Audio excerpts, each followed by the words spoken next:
Hello and welcome to Iridium Rock and Metal Reviews. And today we're going to tackle again the top 10 tracks of a band. And today we're going to do Whitesnake. So I've got Steve Perkins here. How you doing, Steve? I'm doing great. Good to see you, Lee.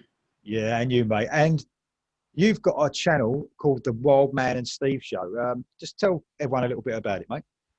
Yeah, Wild Man Steve is a show that we really look at classic Christian rock. That's how it started out. Wild Man is actually a pastor in the state of Pennsylvania here in the United States. I'm a high school teacher, by the way. All I teach Latin.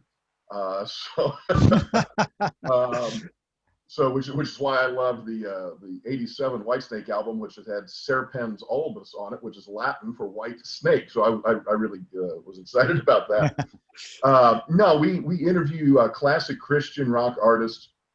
It really started off kind of from the '70s and '80s, but it quickly branched out into interviewing other up and coming Christian rock artists, and then also some other artists as well.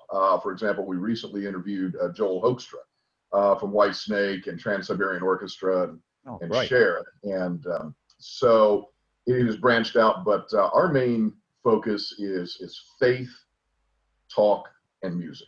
So it's a little bit of a mix of all those kinds of things, a little bit of just a talk show. Certainly the interviews with the artists, getting at the music side of things, but then we also will focus on Christian faith as well. Oh, man, that's great. I mean, a lot of the people, subscribers to my channel, I think probably the majority are Christian because of my Striper stuff. And Michael Sweet posted a video, and then it, like, my subscribers went from nothing to they just. I mean, you know, I'm still having to work, you know. but I mean, you know, it's becoming a lot busier. You know, it started out as a bit of fun for me, and it's still fun, but it's becoming a bit full on, you know. But I love it. I love it because I'm only talking with the camera on.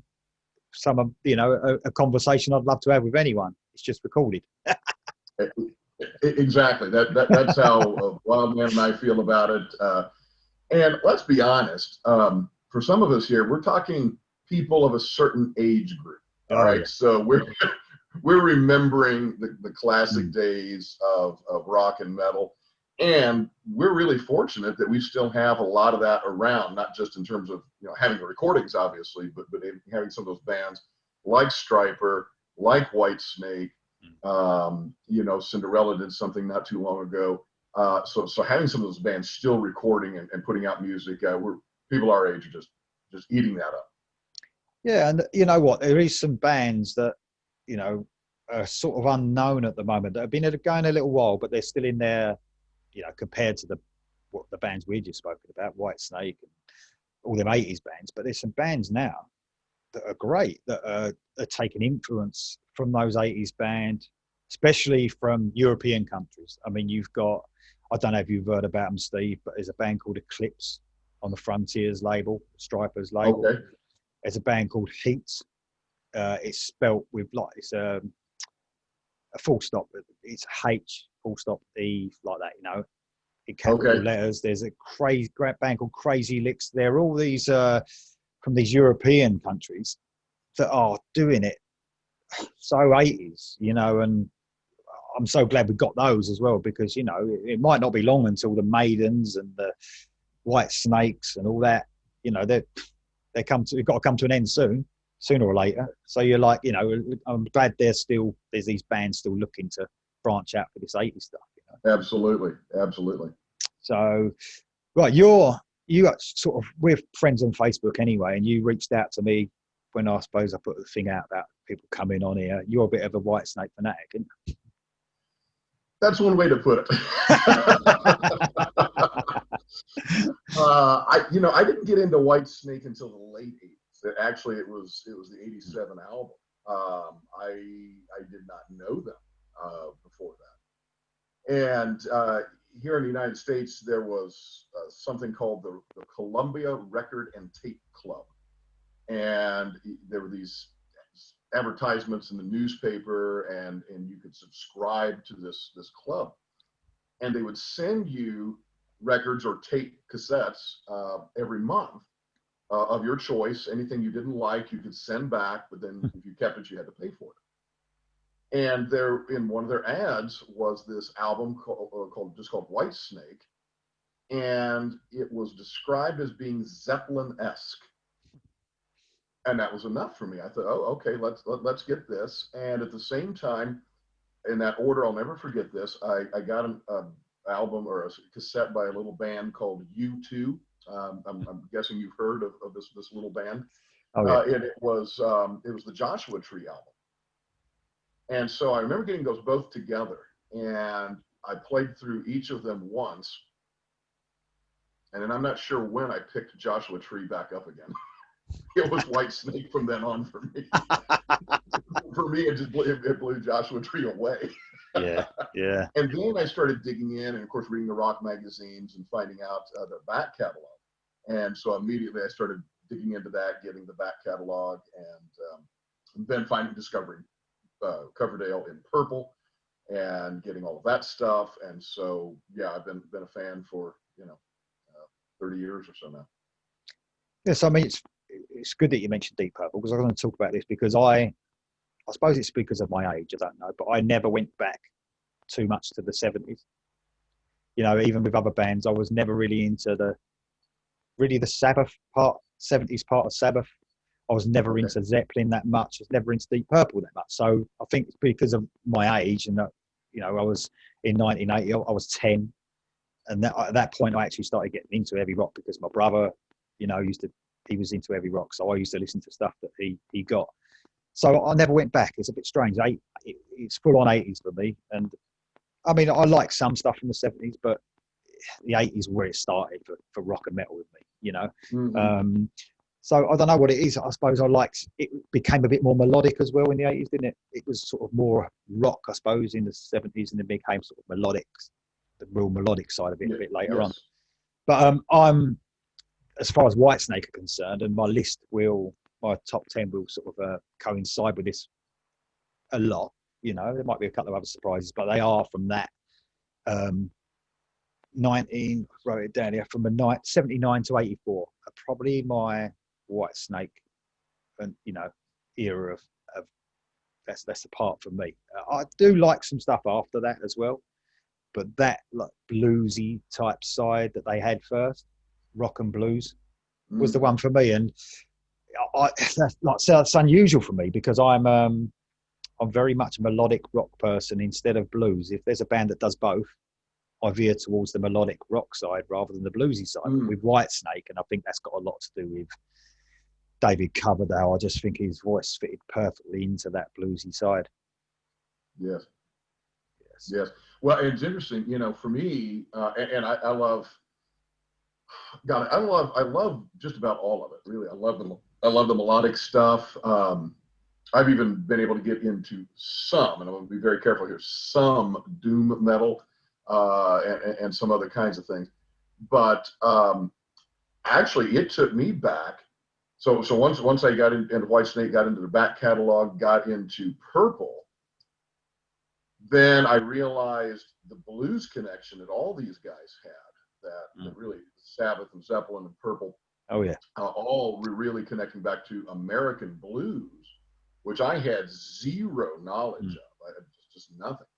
Well, that took me back into the American blues, and I ended up going all the way back to the 1930s. So basically, wow, my music stops at the 1930s.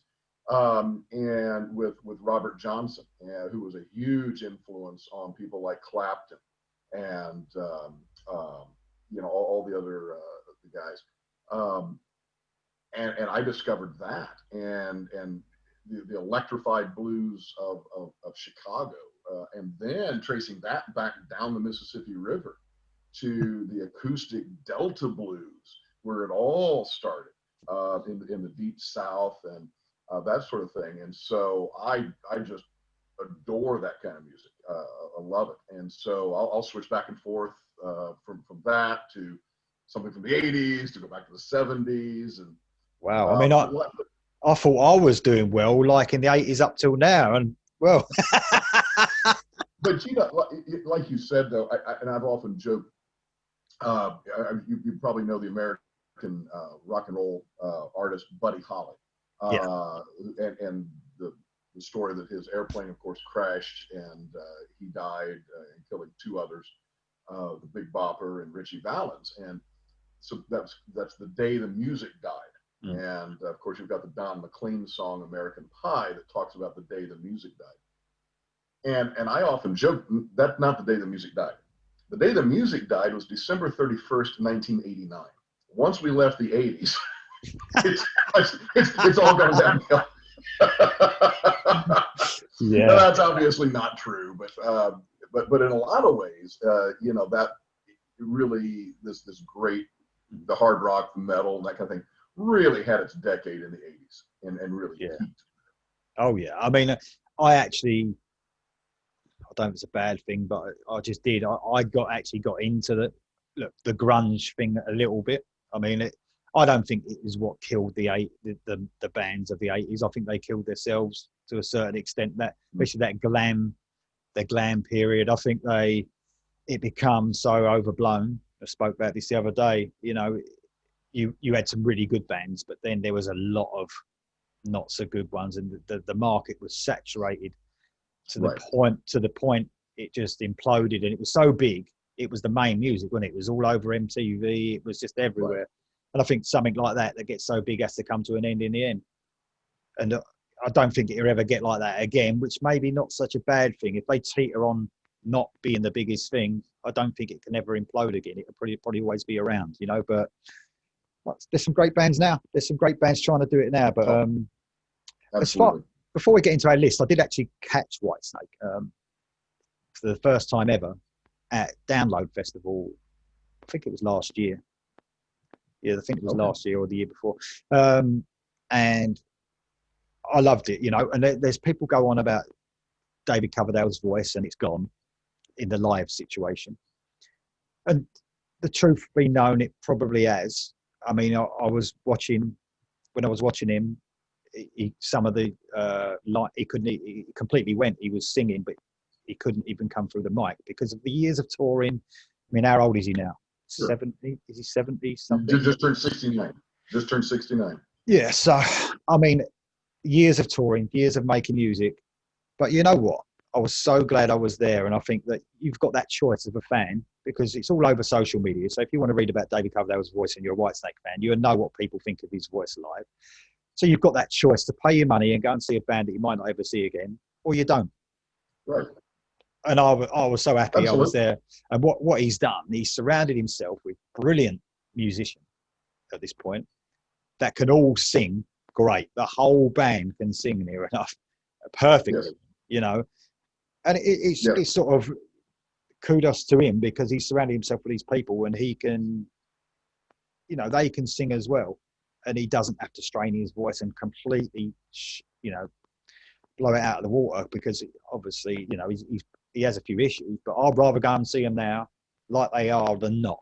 That's my opinion. You know? Absolutely. Absolutely. It was 2, maybe 3 years ago. Purple was on what they called, I think there's the Goodbye Tour or whatever they called it. Okay. Yeah. And so I saw them with a buddy of mine, and it was Edgar Winter who opened, then Alice Cooper, then Deep Purple. So the combined age of all these guys was something like 400. You know, these guys were, you know, all in the youngest guy I think at that time was like 68, and everybody else was above 70. And Ian Gillan, to me, his voice was definitely not there. Yeah. To me, his voice has gone more than Coverdale's, and I would not have missed that show for the world. There you go. Because it was Deep Purple, and I had never ever seen Deep Purple live. Yeah. Would I have loved to have seen them in '72 on the Machine Head tour? Mm-hmm. Yes, I would, but you know that didn't happen. So to see them now, even if the voice wasn't as great, it didn't matter. It was Deep Purple, and exactly. You go. And you know, obviously the recent death of Eddie Van Halen you know, and I know what David Lee Roth's voice was like on that last tour. It was just gone. I don't know what he was doing, but he was trying to sing high or whatever, even though he didn't have to. I would have loved to have seen them, you know, no matter what the singer was like, just that one last time. And, you know, just one of those things, isn't it? Right, slightly off track a little bit, but, you know, we're back on that. We've obviously got a feeling of your love for Whitesnake. My list, actually, and I've sort of said this to you before we've done it, we obviously don't know each other's list. It does, because I think Whitesnake really, they released some brilliant singles. So I think that they saw the strengths of their best songs most of the time. And for me, this is my opinion, obviously. You, as a Whitesnake fanatic, you'll probably go for more, I don't know, obscure stuff. I don't know. I really don't know. But I felt that a lot of their singles were really strong. But my list might surprise you a little bit. The order of it, maybe. And there might be a few surprises, but I just think they were great at releasing singles. And a lot of bands were back then. You know, they used to, sometimes you could tell the single was going to be a single before that, you know, that's definitely a single, that one. Oh, absolutely. You know absolutely. what I mean? Right. Really strong song. Right. So, right, I'm really, really excited about this. So what we do is we go from 10 to 1, obviously, 10 being your not least favorite. It's bad saying least favorite. You probably love every single song of them, but your 10, obviously the 10 songs are going to be strong. From 10 to 1, you go first with your number 10, mate, and tell us a little bit about why you chose it. So this was almost an impossible task. After we decided to do this, I realized, what have I gotten myself into? So I went back through every album and just pulled together a list. And so, okay, what do I really, really, really like off of each album? And every single album, from the Snakebite EP in 1978 through Flesh and Blood, there was at least one song, and most albums had several songs. And I got to the end of the list, and I was like, wow, I've got 40 songs here. So now I've got to go back and pull together 10. And so I did. I went back through that, and initially I wasn't just trying to have something from every album or from every era, but that was a little bit in my mind. Yeah. And so when it came down to the final choices, well, do I include this? Do I include that? For example, I did not include anything from the Purple album. Came down to it, although I wanted to. But I thought, you know what? Actually, those are Deep Purple songs. Yes, they've been covered by Whitesnake, but they've been Deep Purple songs. So I kind of thought in that regard. And so my number 10 is Heart of Stone off of Flesh and Blood from 2019. I thought the album was extraordinary. I thought the production was great. I thought David's voice sounded fabulous on the album. And as we just talked about, maybe some issues live, but on the album, it was spectacular. The playing, all the guys in the band was spectacular. What I loved about Heart of Stone, it's a story song. And he's got a few of those throughout the catalog that really tell a story.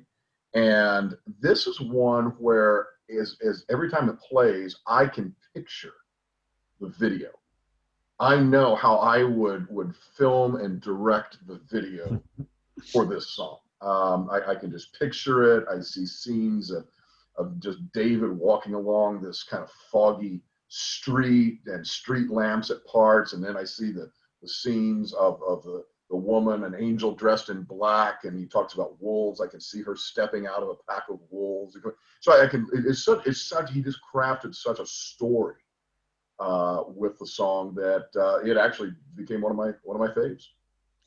You know what? It was a good album, and I must say, when you actually look at the discography of Whitesnake, you can't say there's any bad albums. You know, no. They've all got something good about them. Yeah. And you know, the recent ones might not be my favourites, but they're not bad albums at all. None of them. You know what I mean? They're really good.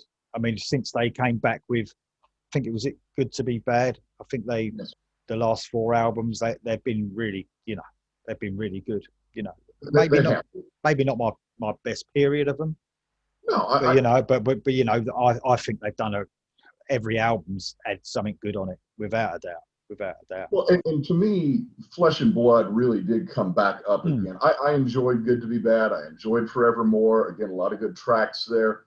Those are not albums, for the most part, that I go back to a lot at this point. Actually, it's a couple of the ballads off of those albums that I enjoyed. But Flesh and Blood actually kind of came back up again for me, which is why it gives me the number 9 song as well. All right. On my number 10 first. No, listen, I don't mind you talking through your top 10. No one wants to hear me going through my whole top 10 in one go. Don't worry about that. No. What's your number 10?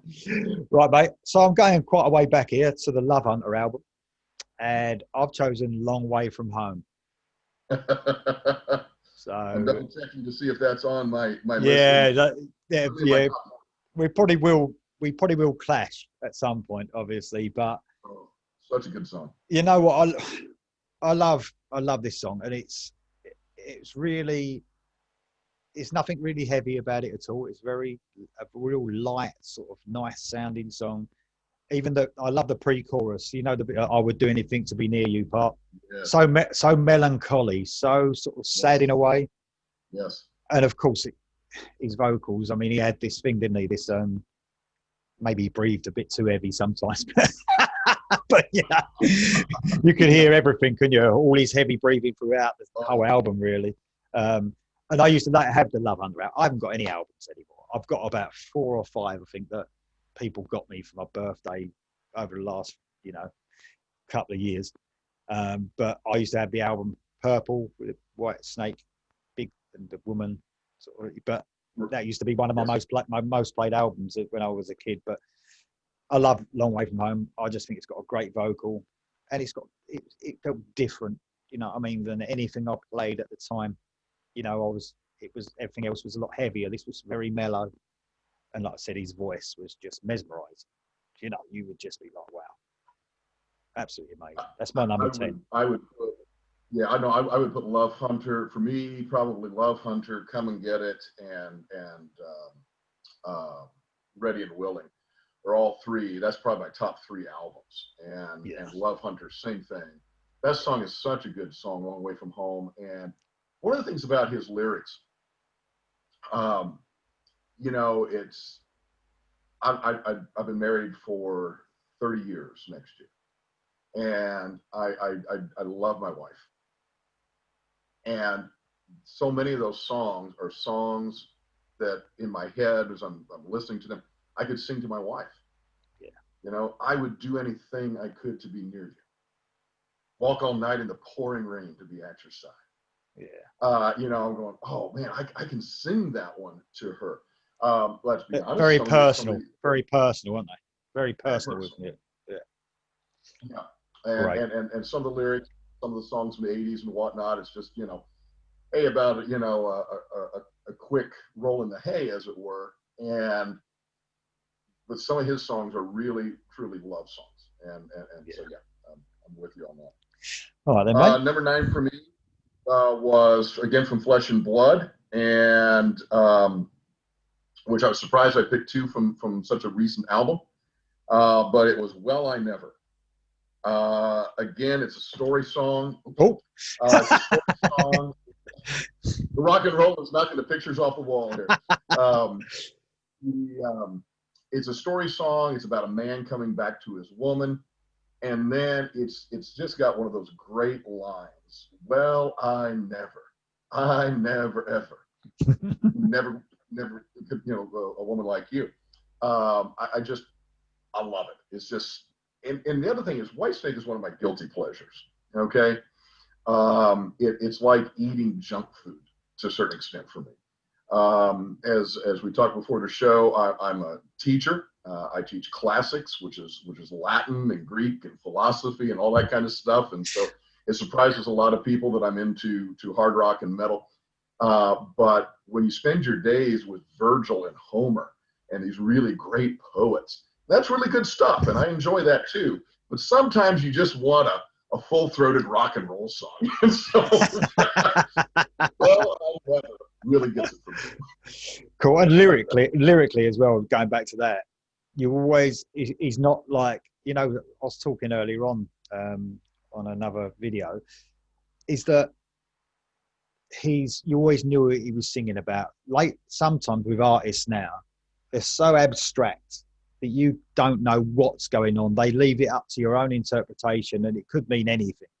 You know, I sort of think sometimes they don't even know what they're saying. They can just make things up just so, you know, you can say anything in a song these days. But they make, the Coverdale used to make things so, you know, it was an easy thing to follow. And, you know, yes, you knew what he was talking about. So I think that's pretty good, right? That's a brilliant choice, by the way.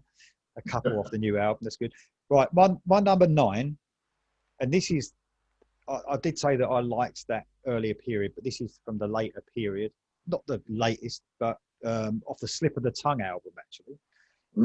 And Now You're Gone.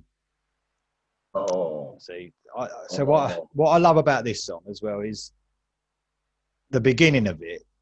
It could be a ballad, couldn't it? He's like, I know ballads are treated as, even lyrically, they could be ballads. I know that, but I'm talking a slow song. You'd think at the beginning with his little, you'd think, oh, here we go, it's going to be a slow song here, and then it just explodes into this really cool rock song.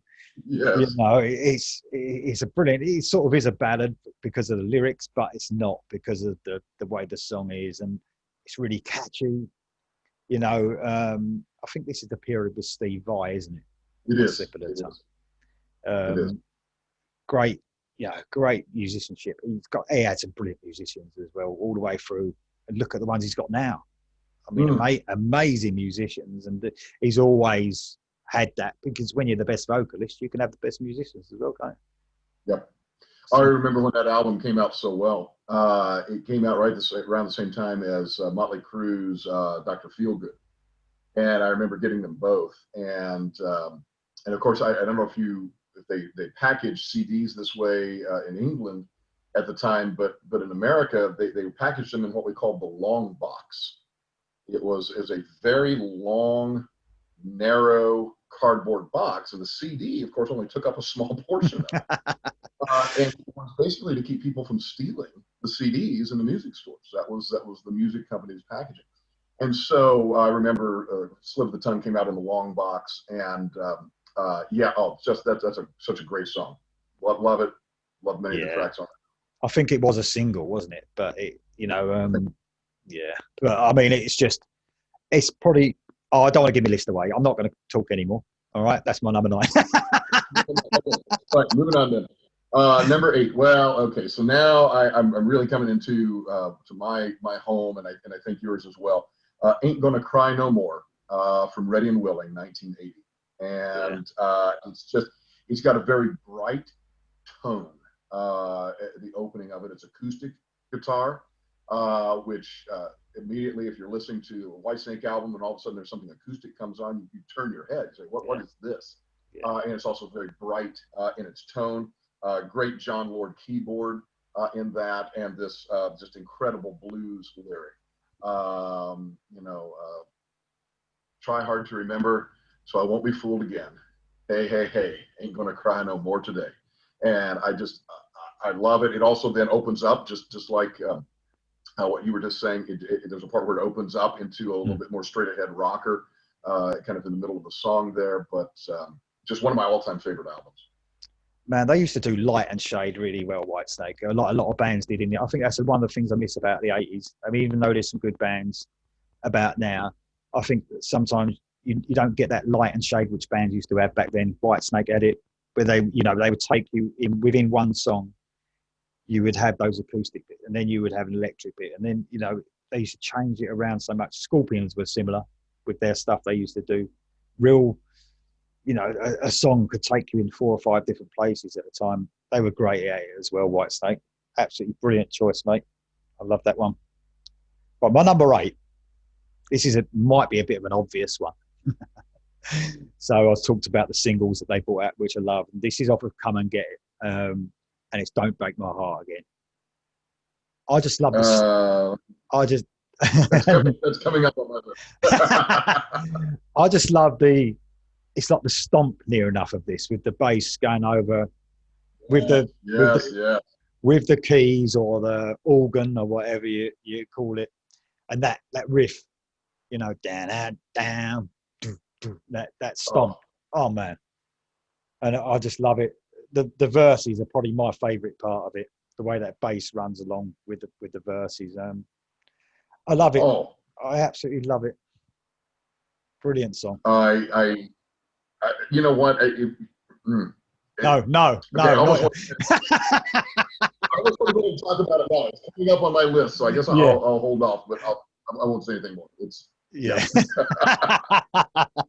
Oh my goodness. Well, number 7 for me, we go to Slide It In, 1984, and Guilty of Love, the Guilty of Love song.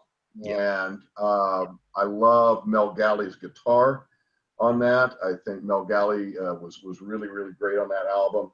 I love the video. There was back in the 80s, Geffen rushed out a VHS cassette of 4 videos, and they titled it Foreplay.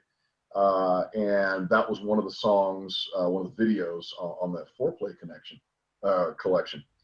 And it was, I just loved it. And I loved Coverdale's just full-throated vocal on it. It was just so guilty of love, dun dun dun dun dun dun. It's a crime of passion, And I just, it was that was an arena rock song, and it just captured that era so well. I think that song was probably the song that sounded most like what they were going to be on the next album. Out of all those songs on Slide It In, that was the song that sounded like it could have been on 1987. Leading up to the next, Without a doubt. Well, I mean, Slide It In, you sort of think you said earlier on what your favourite albums are. Slide It In was my favourite all along. Like, it's my favourite Whitesnake album. So you're gonna be hearing a few of those ones on my list. That's a great choice, mate. I do love that song. Right, number 7. I've chose the title track off of Saints and Sinners. Yeah. It was hard for me not to put that in my top 10. I had it on my first cut, and yeah. I mean, why did you like that one so much? It gave me something. I think it gives you something different. It sounded a bit different, and I think it was the last song on the album, isn't it? I think it's the last song leading out. It might be, yeah. Yeah. It's just a strange arrangement as well. It gave you something different. And they did that sometimes, Whitesnake. They gave you something that sounded a little bit different than the rest of their stuff. And that did. I just think I wrote down, which I've wrote down next to every, because I've made a few notes here, vocals amazing, but I might as well have just written that by every single song. Right. But, like I said, it all the way through. I mean, I think it's funny you mentioned that last song, Guilty of Love. I think his voice did change literally on the next album. I think he had some problems, Coverdale, with his voice. I remember seeing an interview with him leading up to the 1987 album. I think he got something. He had an operation on his throat. He did. He had a deviated septum, actually. Yeah. And then he had to work with a fellow who was actually a Jewish cantor in a synagogue, who actually worked with him on rehabilitating his voice to get back to singing. So that's absolutely right. And I did see a shift. I'm not saying it was bad. I'm still saying he sang really well in 1987 going forward, but I definitely saw a difference. With his voice, absolutely. Just from that one album to the next. I think there's about 3 years difference, I think, in those albums. Yes. But there was a big difference. But when you listen to Saints and Sinners, that's just classic Coverdale, isn't it? The classic, just his best. When the song starts to go out, he does that Saints and Sinners. He hits all several notes he's going through in there. And if we could just pause on that song for a moment, let's talk about the lyrics for just a minute. I don't know all of his educational background. I know he went to art school for a while, but so many things and especially some of the earlier lyrics, but even some of the later ones as well. There is an intelligence, and there is somebody who knows some history. Okay, so on the song "Lie Down," a modern love song, which is, what is that off of? That's off of Trouble. He says, "You make the sins of a Vestal virgin look nothing more than a roll in the hay." Well, who in the world is a Vestal virgin? What's he talking about there, right? Well, that's ancient Rome. If you know your ancient Roman mythology, the Vestals were the priestesses of Vesta, and they were young maidens. And for one of them to be caught not virginal, right? That was a crime punishable by death. And he says, "You make the sins of a Vestal virgin look nothing more than a roll in the hay." That's a great line. Here he says, Moses stood on the Red Sea shore, laying the law on the line. Don't come knocking at the pearly gates if all you did was have a real good time. And I'm going, wow, okay. So again, here's a guy who's got some breadth in his, when he goes to write lyrics. And I know people have said, yeah, he can't write a song that doesn't use the word love. Well, that's kind of true. But he also has some breadth there, and I love that. And so I love that line in that song, and then just really, quite frankly, the honesty of it. Show me a man who won't give in to his woman. I'll show you somebody who will. Okay, I mean, it's just a raw, honest lyric. Well, you know what? He obviously he wrote a load of songs to be commercial and to be successful, which you have to be to keep the band going, and to be successful. You have to write certain songs in a certain way, for everyone to relate to. He probably found it like a relief, or when he did those lyrics you're talking about. Yeah. He wanted to show that side of him. Yeah. But it's like you said, it's a shame, isn't it? Because it's not just the love thing you're talking about. When a lot of fans in the 80s, when they think of Whitesnake, they think, excuse my language, but it's like cock rock, as they'd say. It's all about him. Do you know what I mean? Right. Yeah. But there's obviously a lot more to him than that. A lot more to Whitesnake than that. But I mean, there is. You still have to make a living, don't you? And you still have to get that hit. So he was probably the perfect balance of doing it, And he'd probably love to hear you talking about that side of it. When other fans just think of that side, the other side of him. But he probably love it to hear fans talking about the lyrics and that side of it. It's great. That was a great choice. I love that you picked that one. Love it. So what are we to, number 6 now? Number 6. Okay, so number 6, "Don't Break My Heart Again." That was my number 6. Again, it was on the 4-play video collection. That bass, and I remember just listening to that endlessly on my little Sony Walkman cassette player, and that was back in the early days of earbuds, where it had the little foam pads you'd put in your ears, and I remember listening to that song, especially that bass, that thumping bass. It was just perfect. It's just perfect. Big part of my childhood, that one, mate. Big part. Right, my number 6, and I did mention that Slide It In is the favourite album of theirs for me. I've chosen All or Nothing. Oh. Yeah, man. I mean, it's got such a groove. It's got such a groove to this song. So catchy.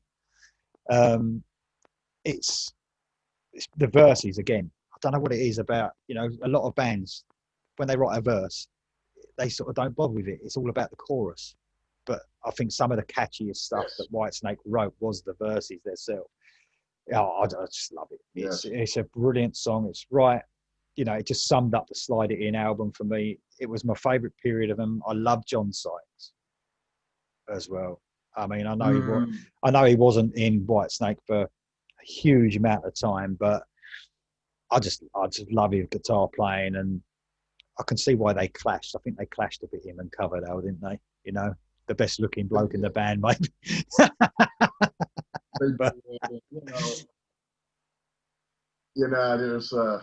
There's an expression, kind of a rural American expression about having 2 roosters in the hen house.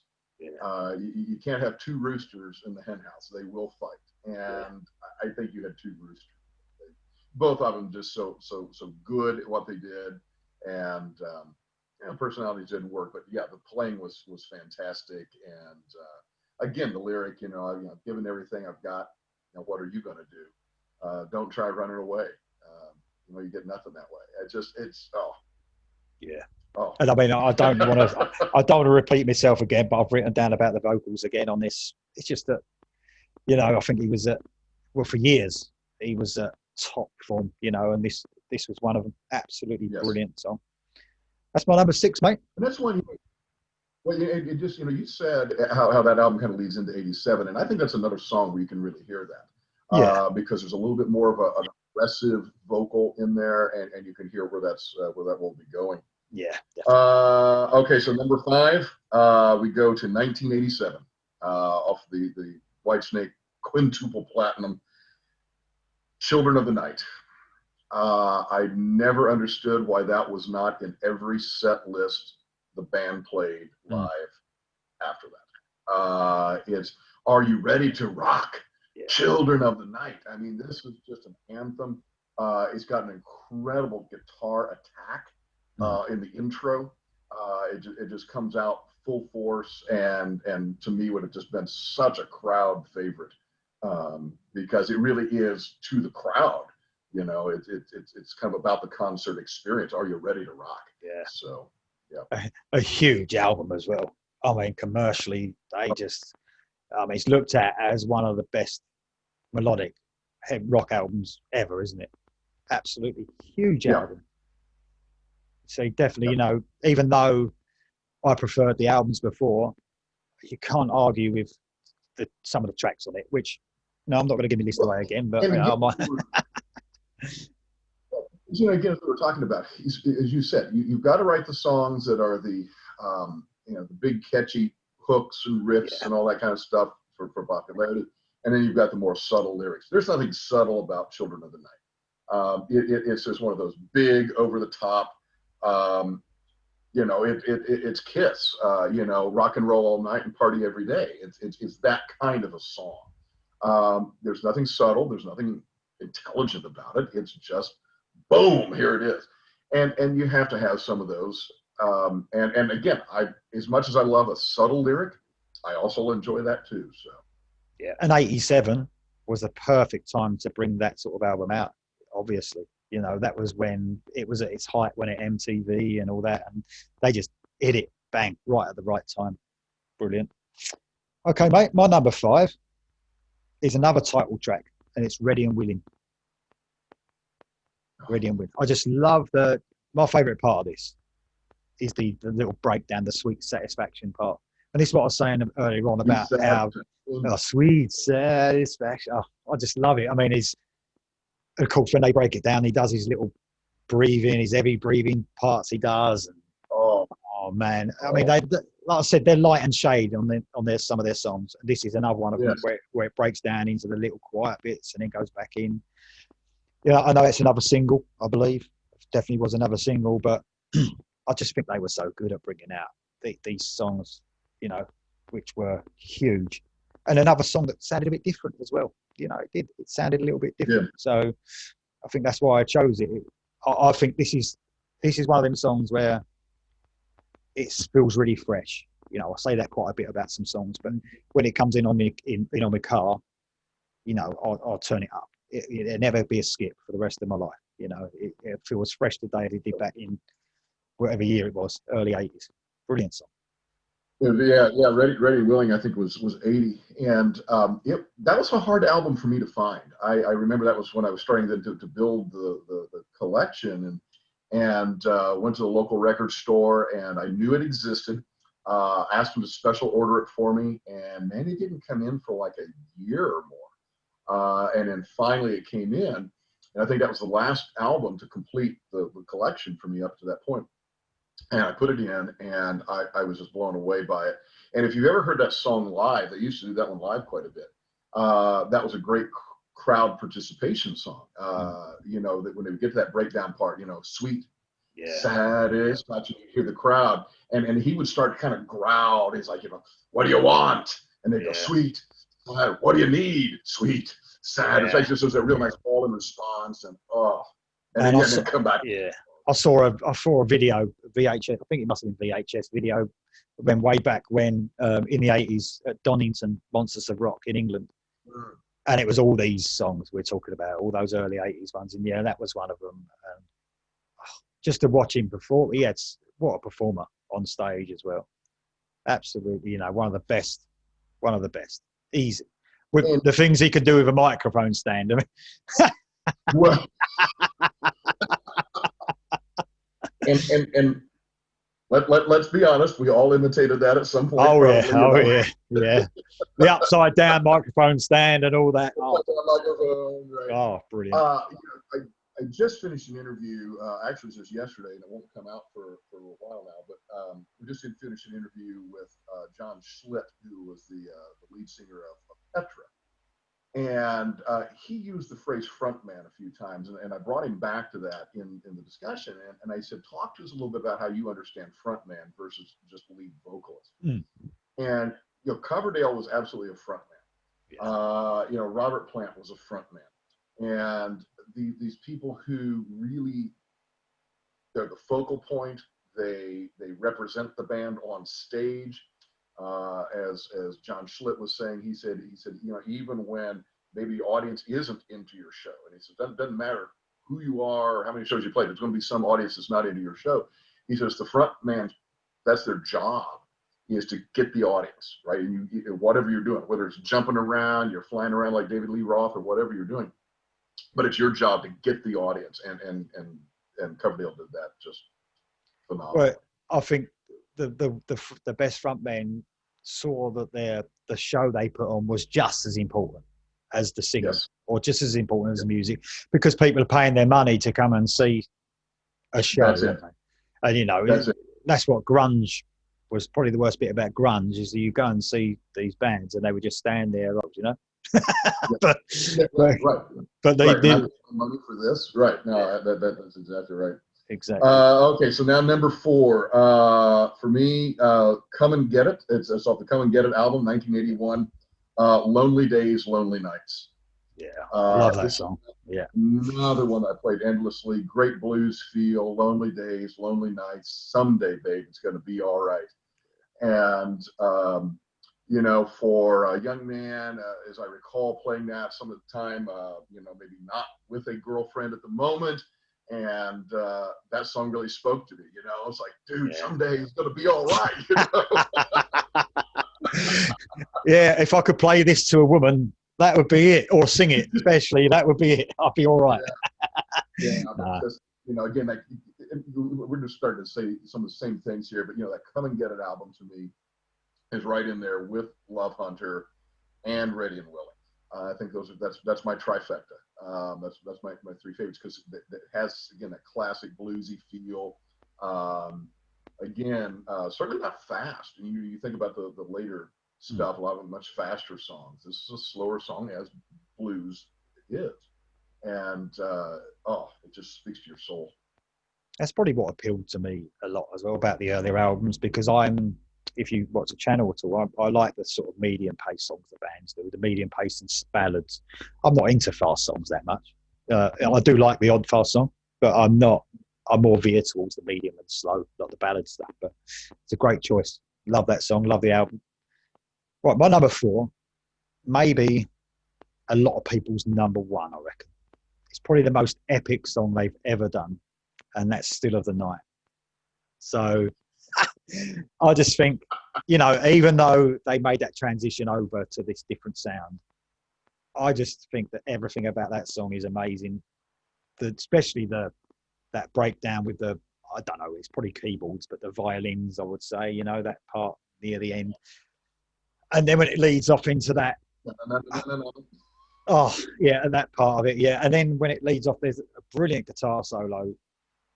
And then Coverdale comes, just before Coverdale comes in with "Over Here, Babe," and it goes right back into it again. Oh man, this is actually my wife's favourite Whitesnake song as well. I mean, she likes Whitesnake, and "Still of the Night" is the one that gets her. It is amazing video as well, with Tawny Katane in it, his girlfriend at the time. one of the Um, one of the classic. Again, MTV was, yeah. MTV was made for Whitesnake, and Whitesnake was made for MTV. Oh yeah. And it's coming up on my list. You know that it is. So I'll refrain from comments. Yeah. I mean, But for me, it's the standout track. I know that the 1987 album got released again. I think the order was changed a little bit. I don't think it was the beginning song on a later release, but when I had it, it was the first song when I had it, and I thought, what a way to start an album. It's about 6 or 7 minutes long, I think, the song, and it's just probably the most epic thing they've done. Yeah, I mean, it's twist and turn. The British release. The British release had it as the first track. That's right. The American release was, I think, the third track. Yeah, and I think it was "Crying in the Rain," "Bad Boys," and then "Still of Night" on the American release. So I mean, that's how I came to know it. But I can see "Bad Boys" being an actual start of the album. I can see that because it's quite a rocking song. You know, "Still of the Night," you could even end the album on "Still of the Night," couldn't you? It's one of those ones you could have an epic song at the end. So many twists and turns in that song as well. Absolute classic. Absolute brilliant song. Yep. That's my number 4. Definitely. Number 3 for me, we go to Love Hunter, 1979, "Walking in the Shadow of the Blues." I love John Lord's organ opening. There's some chugging guitar under there, and you hear John Lord, and the lyric, "Every day I realize you can see it in my eyes. I never wait or hesitate." And that's that's a lyric that speaks to me in so many aspects of my life. Again, it's all or nothing. The switch is either on or it's off for me, and so the lyric speaks to me. But again, it's just and it's almost a little bit autobiographical, for him. I am David Coverdale. I am walking in the shadow of the blues, which he clearly was. So, well, we're talking about 13 albums here, I think, studio albums, including the Purple album, and it's my number 3 as well. Yeah, so that's yeah, that is my number 3. Yeah, so out of about, I don't know, probably 170 songs or something stupid like that, we've chosen exactly the same number 3. Yeah, I love it, man. It's just, I mean, I love the Love Hunter album, and just the chugging of that, the chugging guitar, and the way he comes in. I love the blues. Oh, it's just oh yes. Oh, it's a brilliant song, and his voice is just. Oh, I'm repeating myself again, but I mean, when you think Whitesnake, you think Coverdale. Over all those musicians that have, and that's why he's such a great frontman, because you think Coverdale, when you think Whitesnake. You do, but let's stay on that for a moment. You also, from the early era, you also think John Lord. Yeah. And Deep Purple would not have been Deep Purple had it not been for John Lord. Everybody focuses on Ritchie Blackmore, and that is true. There's no question. Ritchie in the early days and forming the sound. John Lord and the tremendous respect that so many musicians had for John Lord. And then when he passed now several years ago, the great outpouring of respect and sympathy there, because this guy, what he could do on that Hammond B3 organ was just stellar. It was stellar. I mean, and he brought that. I mean, the Hammond organ wasn't popular all the way through, but they made it. Whitesnake sort of made it still popular, didn't they? Leading into the 80s, when a lot of bands left that sort of behind in the 70s, they carried it on, and you're great. Iconic John Lord, without a doubt. Absolutely brilliant, mate. Well, we've got some good taste though in our number 3, I must say.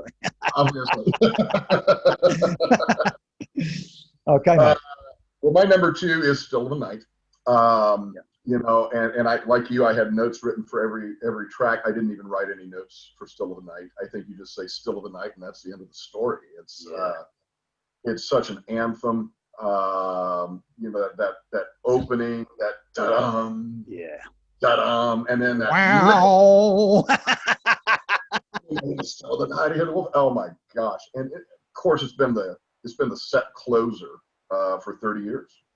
Every tour they do, you know, there's the encore. They come back out, and then, you know, there's Still of the Night. You know, I remember being in at university, and when this was out, and this is early days of CDs, and I was walking around campus with a buddy of mine, and I heard from one of the dormitory rooms somebody playing this album. And so I'm down on the ground. I shout up to the room. I said, "Hey, Whitesnake dude." I don't know who's in the room. So this guy pokes his head out, and I said, "Is that a CD you're playing?" And he says, "Yeah, it is." And I said, "Play Still of the Night." And so he skips on his track, and next thing you know, Still of the Night is blasting out of this dormitory room, you know, on this wonderful new technology called the compact disc. Oh my gosh! I know. And again, anytime that comes on, if I'm driving or whatever, not only do you not skip it, you turn it up. Yeah. If you've pulled into the place where you're going, you don't get out of the car until it has finished. Yeah, you're totally right. Totally right, mate. A brilliant song off a brilliant album, you know, absolutely fantastic. Okay, my number two. We are right tonight. It is my number two. I'm not getting a bit excited there with the old, you know what I mean? I'm getting a bit excited. My number two is off Slide It In, and it's Standing in the Shadow. Love it. Really, it's so melodic, this song. It's not a heavy song, obviously, but I just love the way they bring melody into the song, and it seems effortless, you know, that it seems like they could do it with everything. But I think it was a single, but it wasn't like obviously as popular as some of the other ones. But I mean, I've just written down the groove in this song on my bit of paper. Mm-hmm. You know, the groove in the verses, especially. And I keep going on about the way they wrote verses. It was like it was just as important, you know, as the chorus. You know, to make them verses interesting. And it's like a lot of bands now, like I said before, it's all about getting to that chorus. It doesn't matter how you get there. But with Whitesnake, it seemed like the whole song was important. You know, it was all the verses included. And Standing in the Shadow is just, I've always loved it. It's just always resonated with me, and the album Slide It In itself has as well. I was noticed actually, you was just speaking about. Did you notice the change in production as well when it got to the next album, 1987? It was a lot. It was a lot more basic, wasn't it? With their bluesy side, it was a lot more basic, and then all of a sudden, it was a really full production. I actually did prefer the production beforehand, but that probably wouldn't have suited the music for 1987 and onwards. No, you're right. No, you're right. You had to have that for the 87 album. And I think even David himself will talk about the following album, Slip of the Tongue, was too much. It was overproduced. And that was one of the things. And while Vi was certainly just a pyrotechnic guitarist, it was amazing. I don't know that he really fit Whitesnake. I agree. I agree. Some of these other guys have. And the thing about that lyric, though, on Standing in the Shadows, I think that's another one where I really like the lyric of it. And you think about the chorus line there of that one, you know, too many people standing in the shadow of love. And it's a little bit of a recognition of, it's not just me, the character of the lead singer, who's trying to get some babe.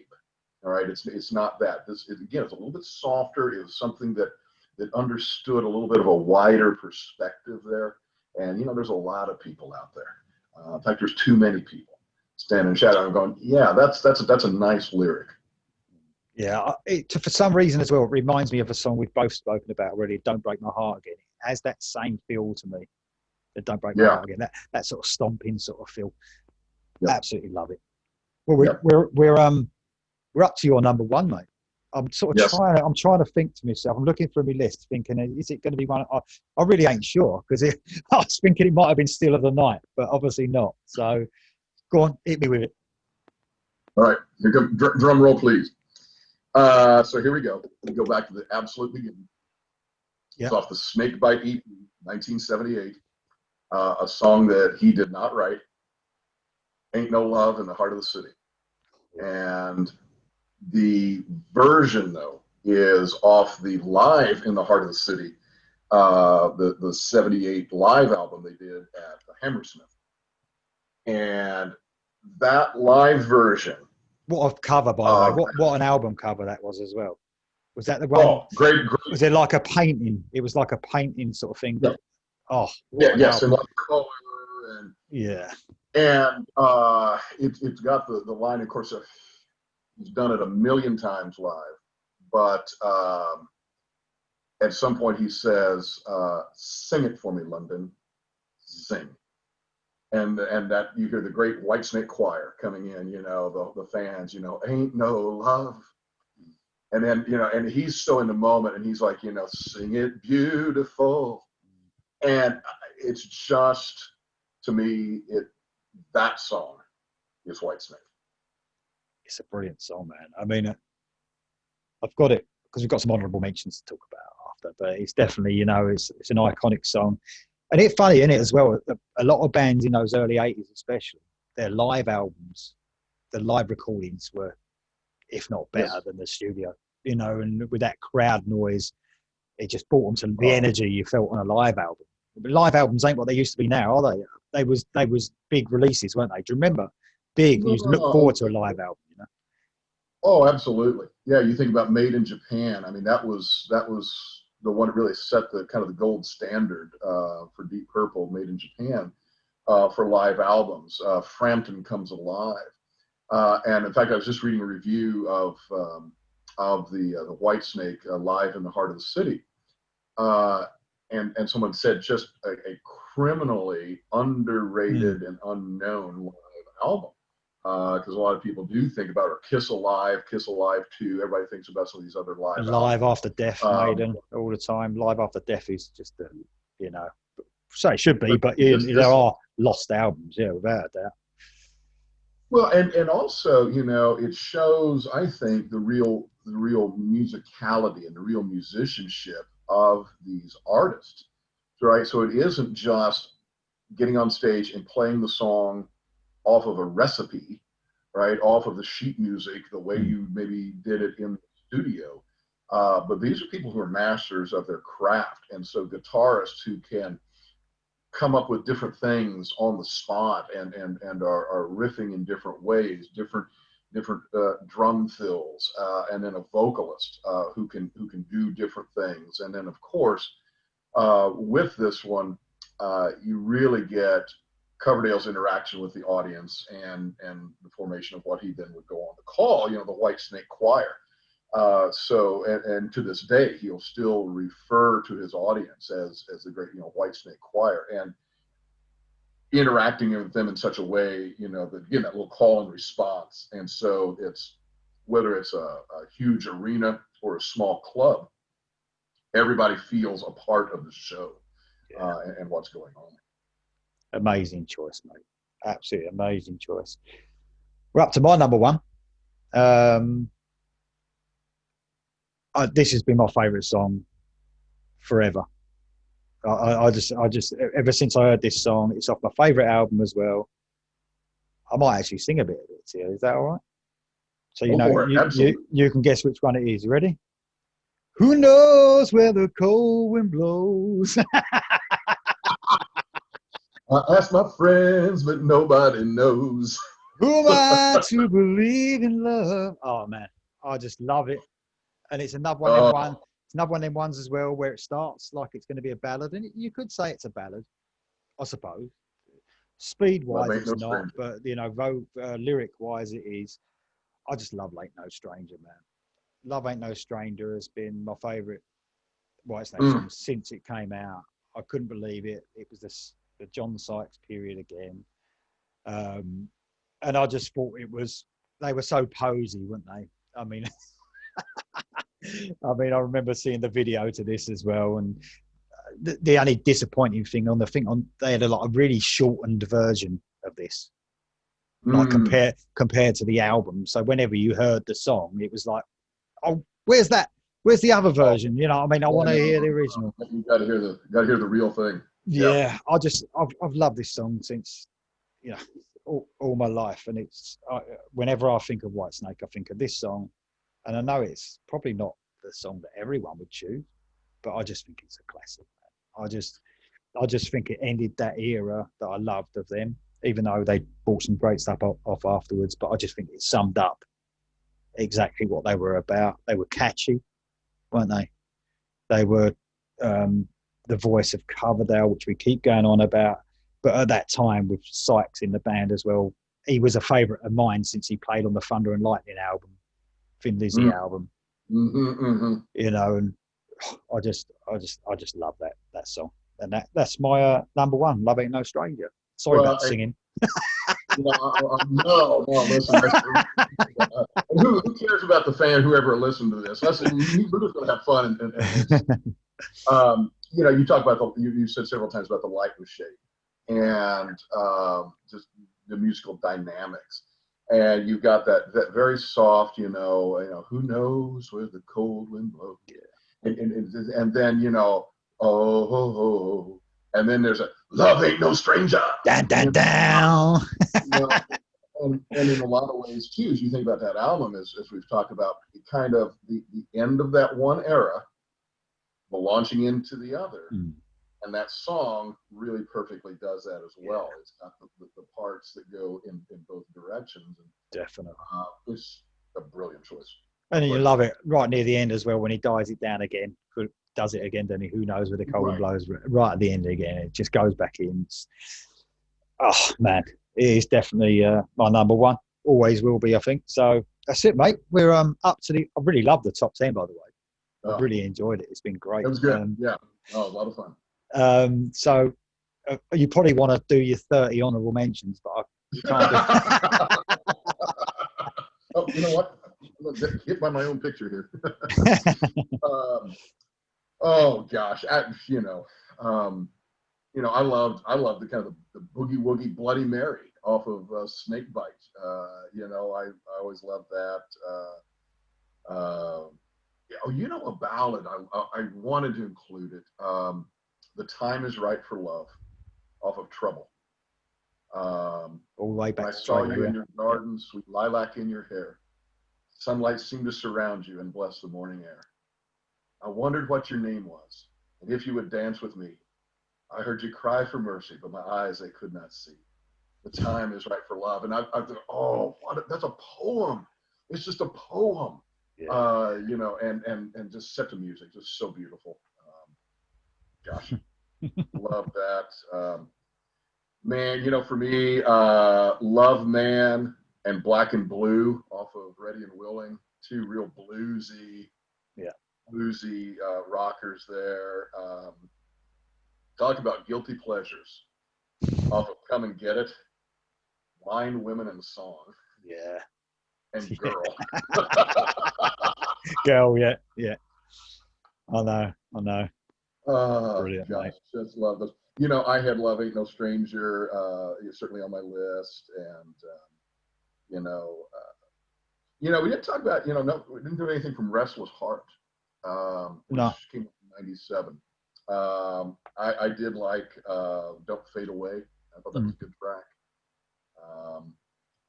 But when we get into the newer stuff, the Good to Be Bad and the Forevermore, it's the softer songs there for me. Yeah. Summer Rain. That's another one that I could sing to my wife over and over. Love Comes Over Me, Falling Like Summer Rain. And then well, she's heard plenty of your singing, man, since we've been on here. So just play her this video. Absolutely right. Oh, absolutely. And then we could almost do a whole episode on the Purple album. That album, in fact, I actually had when I went through and listed favorite tracks, believe it or not, I actually had more tracks off the Purple album than any other single album. Now, I still would say some of the others are actually overall, if you take it as a complete album, higher up on my favorite album list. But what they did with Burn. Mm. What they did was Stormbringer. I remember hearing them. I think before the album came out, they released a few of those on YouTube. Oh my God. And so on my phone, I made a playlist that I titled Deep White Purple Snake. And so what I did was I took the song from Purple originally, and then the song from Whitesnake, right there cover, and then the original Purple, and then the Whitesnake cover. So I could just listen to every one of them back to back. And while I really love the Purple originals, without question, Coverdale achieved what he wanted to do. In the interviews, he said, basically, we want to take these songs, and he said, we want to snake them up a bit. That's what they did. It just kills. It just kills. Oh, that's brilliant, mate. What are some of your honorable mentions? So I had Ain't No Love in the Heart of the City as well. I Crying in the Rain, but the Saints and Sinners version. I thought that all of their versions, the original versions, were better. All of them. Oh, absolutely. Fall for Your Loving was another one. I haven't got that. Yeah, I've got that as an honorable mention, but the original version again. Yes. I've got Give Me More Time off Slide It In. Slide It In. Really catchy. I've got Slow and Easy. Mm-hmm. That's a cool song. Dun, dun, dun, dun, dun, dun, dun, dun, dun, dun. Yeah. I think they played that live when I went to see them at Download. I think they played.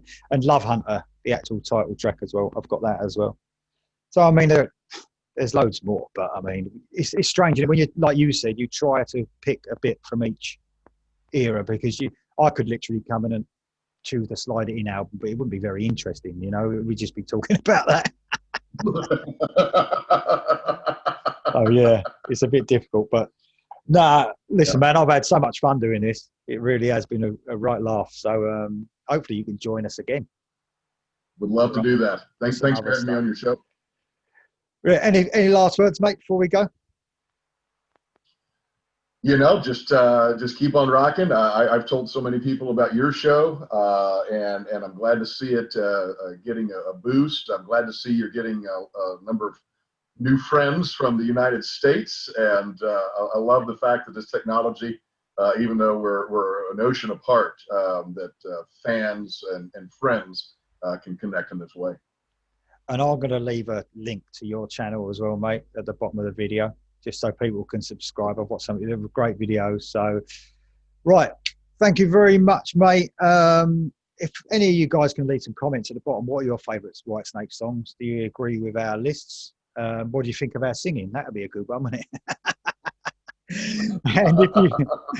And if you want to subscribe or even get involved, you can contact me through Facebook, Iridium Reviews, and friend request me and message me if you want to get involved as well. Please subscribe, bottom right hand corner red button.